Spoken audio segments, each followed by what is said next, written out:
Hello guys, അസ്സലാമു അലൈക്കും. ഞാൻ ഈ വടി വിഴുങ്ങിയതുപോലെ ഇരിക്കുന്നത് എന്തിനാണെന്നറിയാമോ? കുറേ നാളിന് ശേഷം ഒരു കല്യാണത്തിന് പോയതാണ് കേട്ടോ. കൂട്ടിന് എല്ലാവരും ഉണ്ട്, ഞാൻ ഒറ്റയ്ക്കൊന്നും അല്ല ഗൈസ്. ഇതാണ് കല്യാണം കേട്ടോ. ചെറിയ ഷോർട്സൊക്കെ എടുക്കാൻ പറ്റിയുള്ളൂ. കുഞ്ഞുമാവ കയ്യിലിരിക്കുന്നത് തന്നെയാണ് മെയിൻ പ്രശ്നം.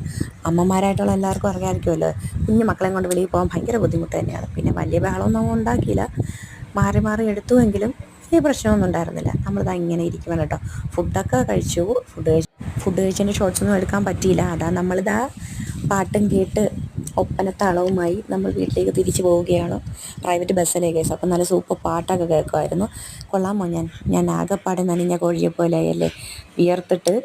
ഭയങ്കര വെയിലും ചൂടുമൊക്കെ ആയിരുന്നു കേട്ടോ ഇന്ന് വല്ലാത്ത. അങ്ങനെ എല്ലാവരും ഉണ്ട് കൂടെ. നമ്മളിതാ പൊയ്ക്കൊണ്ടിരിക്കുന്നില്ല, സ്റ്റോപ്പിലെത്തി നിർത്തി. അങ്ങനെ ഇങ്ങനെയോ വീട്ടിലെത്തി. എന്നെ കാണാൻ സുന്ദരിയാണ്, ഞാൻ കൊള്ളാമോ? കൊള്ളാമോ ഗൈസ്? ഓ, അവൻ ദാ സീനാക്കി തുടങ്ങിയിട്ടുണ്ട്. Bye bye.